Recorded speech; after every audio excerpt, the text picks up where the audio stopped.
নমস্কার বন্ধুরা, আজ আমি তৈরি করব দুধে ভেজানো মিনি চিতই পিঠা খেজুর গুড় দিয়ে।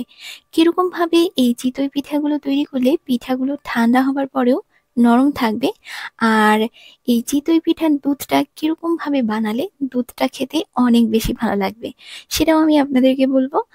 তো বন্ধুরা, ভিডিওটা সম্পূর্ণ দেখবেন, আপনাদের ভীষণ ভালো লাগবে।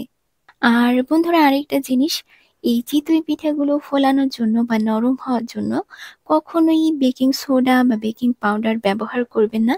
এই সমস্ত জিনিসগুলো ব্যবহার করলে পিঠার যে একটা অরিজিনাল স্বাদ আছে, সেই স্বাদটা কিন্তু পাবেন না। তবে আপনারা যদি পছন্দ করেন তাহলে দিতে পারেন, আমার ভালো লাগে না, তো তার জন্য আপনাদেরকে বললাম। তো যাই হোক, দেখুন এখানে আমি চিতই পিঠা তৈরি করার জন্য চাল বাটা নিয়ে নিয়েছি অল্প একটু। চাল শুকনো গুঁড়ো করার দরকার নেই, চালটা ভিজিয়ে মিক্সিতে পেস্ট করে নিলেই হবে। এই যে দেখুন, আমি এরকম করে বেটেছি। আমি শিলবাটাতে বেটেছি, দুবার বেটেছি। আর এখানে আমি চাল বাটা নিয়েছি সিদ্ধ চাল আর আতপ চাল বাটা, দুটো চাল একসাথে ভিজিয়ে তারপর বেটে নিয়েছি। সেদ্ধ চালের পরিমাণটাই বেশি নিয়েছি আর আতপ চালের পরিমাণটা অল্প নিয়েছি। আর আতপ চাল নিয়েছি আমি গোবিন্দভোগ আতপ চাল, তাতে করে কি হবে, পিঠাগুলো অনেক সেন্ট হবে, খেতে ভালো লাগবে। আর সেদ্ধ চালের পরিমাণটা এই কারণেই বেশি নিয়েছি, তাতে করে পিঠাগুলো অনেক নরম হবে। তো এভাবে করে আপনারা যদি পিঠা তৈরি করেন তাহলে কিন্তু পিঠা ঠান্ডা হবার পরেও পিঠা শক্ত হবে না, নরম থাকবে। তো দেখুন, আমি চাল বাটায় নিয়ে নিয়েছি পরিমাণ মতো লবণ, জল নিয়েছি। আর এখন এদিকে আমি ভালো মতো গুলিয়ে নিচ্ছি। ঠান্ডা জল দিয়ে আমি গোলাটা তৈরি করছি, আপনারা চাইলে উষ্ণ গরম জল দিয়েও এই গোলাটা তৈরি করতে পারেন। গোলা বলতে এই যে এই চালের ব্যাটারটা আর কি।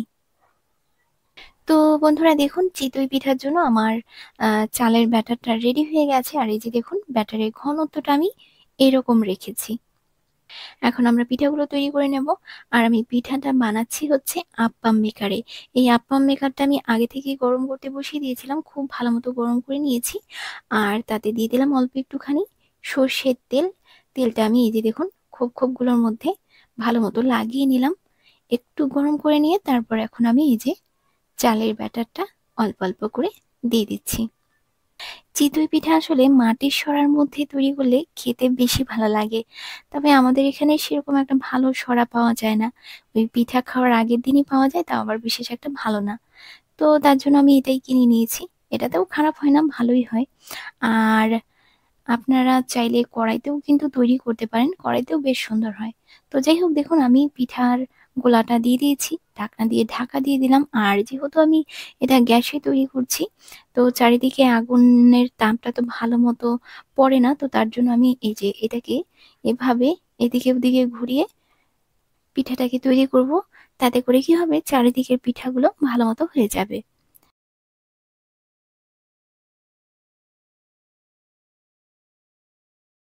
তো বন্ধুরা, আমি বেশ কিছুক্ষণ পর ফিরে এলাম। দেখুন পিঠাগুলো কত সুন্দর লাগছে দেখতে, একদম ছোট্ট ছোট পিঠা, দারুণ লাগছে দেখতে। তো আমি এখন পিঠাগুলো তুলে নিচ্ছি। পিঠাগুলো একদম পারফেক্ট সেদ্ধ হয়ে গেছে। এই যে দেখুন, মাঝখানেরটাতে প্রচন্ড তাপ পড়ে, তার জন্য এরকম কালো হয়ে গেছে। আর দেখুন চারিদিকের গুলো এই যে এরকম সাদা ধবধবে আছে। পিঠার গন্ধটা খুব সুন্দর বেরিয়েছে, বেশ ভালো লাগছে। তো যাই হোক, আমি সবগুলো পিঠা তুলে নিয়েছি, আবারও অল্প অল্প তেল লাগিয়ে নিলাম। আর এখন বাকি পিঠাগুলো ভেজে নেব।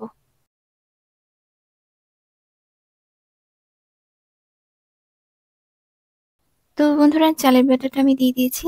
আর ব্যাটার শেষ, বাকিগুলো ফাঁকা রয়ে গেল। বেশ কিছুক্ষণের জন্য ঢাকা দিয়ে দিলাম।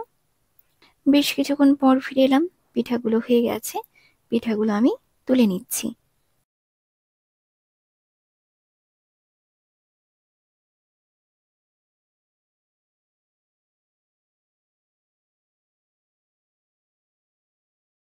তো বন্ধুরা দেখুন, আমার সবগুলো পিঠা বানানো হয়ে গেছে।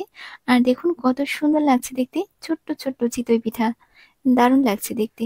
আর এই যে দেখুন কত সুন্দর নরম হয়েছে, অনেক সুন্দর নরম হয়েছে পিঠাগুলো।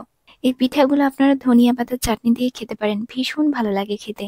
তো যাই হোক, দেখুন এই যে এই সাদা সাদা পিঠাগুলো আমি দুধের মধ্যে ছাড়বো।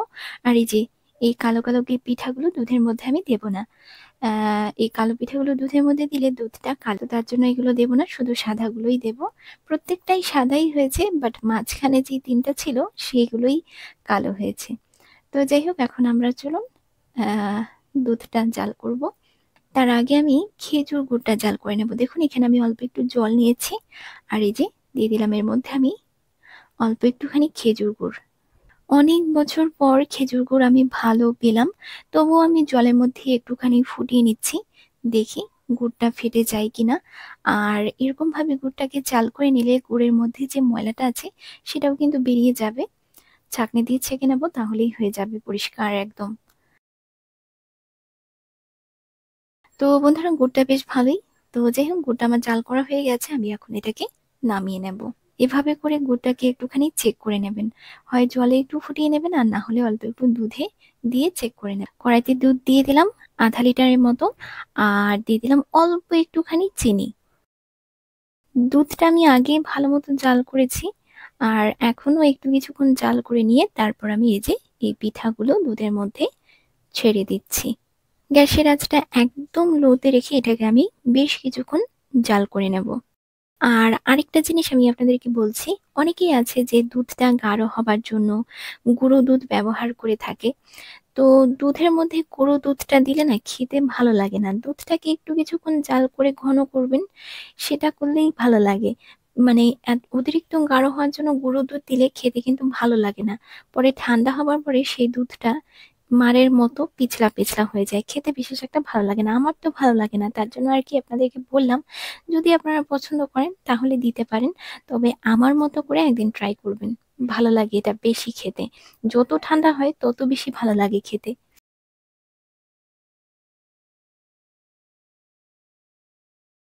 তো দেখুন বেশ কিছুক্ষণ জাল করে নিয়েছি, পিঠাগুলো বেশ সুন্দর নরম হয়ে গেছে, দুধটাও পিঠার মধ্যে ভালো মতো ঢুকে গেছে। তো এখন আমি এর মধ্যে গুড় দিয়ে দেব। গ্যাসটাকে আমি এখন বন্ধ করে দেবো। আর এই যে দেখুন দুধটা কত সুন্দর ঘন হয়ে গেছে, এর থেকে আর বেশি ঘন করার দরকার নেই, এটাই বেশি ভালো লাগে খেতে। তো আমি গ্যাসটা বন্ধ করে দিয়েছি, এখন আমি গুড়টা দিয়ে দেব।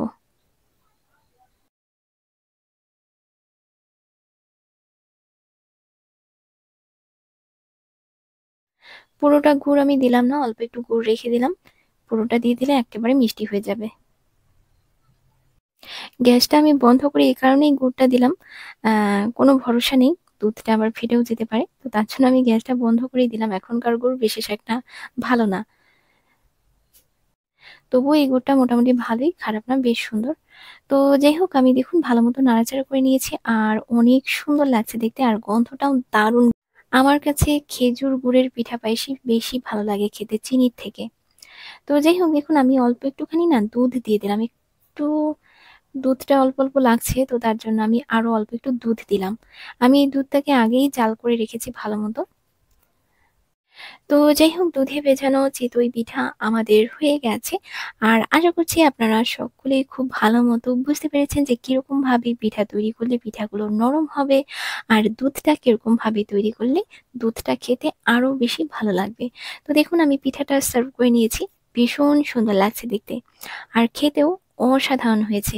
এই যে দেখুন দুধের ঘনত্বটা কত সুন্দর, দুধটা এরকম হলে খেতে অনেক ভালো লাগে। দুধ মিষ্টির যে দুধটা থাকে ঠিক সেরকম, খেতে দারুণ লাগে। আর এই যে দেখুন পিঠাগুলো কত সুন্দর নরম হয়েছে, ভীষণ সুন্দর নরম। তো বন্ধুরা, আপনারা এরকম ভাবে পিঠা তৈরি করুন, আপনাদের ভীষণ ভালো লাগবে। রেসিপি কেমন লাগলো অবশ্যই কমেন্ট করে জানাবেন। ভালো লাগলে লাইক শেয়ার সাবস্ক্রাইব করতে ভুলবেন না।